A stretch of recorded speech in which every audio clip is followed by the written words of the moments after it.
गुलाम आशिक अली के इलाज के लिए बादशाह से 4 लाख रुपए उधार लेता है ताकि इसके बाबा का ट्रीटमेंट करवाया जा सके, ताकि जल्द से जल्द आशिक अली की जल्दी से सर्जरी हो सके। उससे पहले सुंदरी अपने बाबा से कहती है, वो कहती है कि गुलाम ने हमारी बहुत ज़्यादा हेल्प की है और मैंने अपनी बालियाँ भी इनको दी हैं, लेकिन उन्होंने मेरी बालियाँ लेने से इनकार कर दिया है।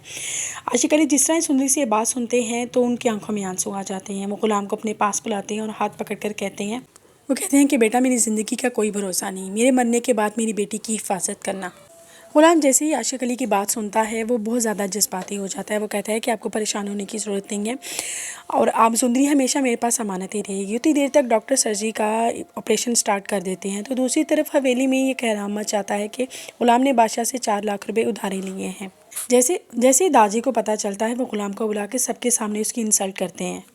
वो कहते हैं कि तुमने आज तो ये हरकत कर ली, बादशाह से पैसे मांग के, अगेन ऐसी वैसी कोई हरकत मत करना। आगे से गुलाम जवाब देता है कि मैंने अपना हक मांगा है, किसी से चोरी नहीं की। दादी ने कहा, आज तो इस लहजे में मुझसे बात कर ली है, नेक्स्ट टाइम मुझसे इस लहजे में बात मत करना, वरना तुम अपनी माँ का भी ख्याल रखने के इस काबिल नहीं रहोगे।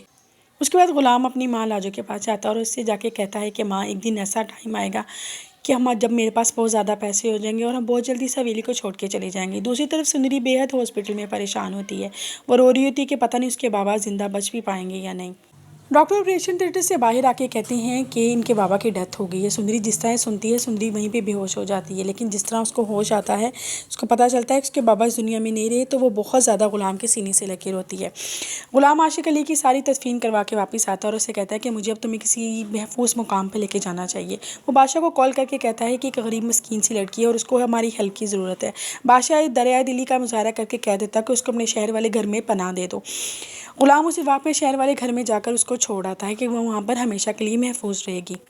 कुछ दिनों बाद बादशाह का वही शहर वाले घर के आसपास जाना होता है। बादशाह जैसे ही वहाँ पे पहुँचता है तो वहाँ से उसको सुंदरी जाते हुए नजर आती है। बादशाह बेहद खुश हो जाता है। वो जल्दी से सुंदरी के पास जाता है और उसका हाथ पकड़ने की कोशिश करता है। सुंदरी उसको देख कर डर जाती है, लेकिन एक ज़ोरदार थप्पड़ भी उसके मुँह पर लगा देती है। बादशाह की नाक को ठेस पहुँचती है। वो उसे कहता है कि मैं तुमसे बेहद प्यार करता हूँ और चलो तो मेरे साथ यहाँ से चलो। लेकिन सुंदरी वहाँ से फौरी तौर पर भाग जाती है। लेकिन बादशाह सुंदरी तक पहुंच जाता है और उसे ज़बरदस्ती उठाकर अपने साथ गाड़ी में बिठा के ले जाता है। गुलाम को जिस तरह पता चलता है कि बादशाह ने सुंदरी को अगवा करके अपने पास ले आया, उसके होश उड़ जाते हैं।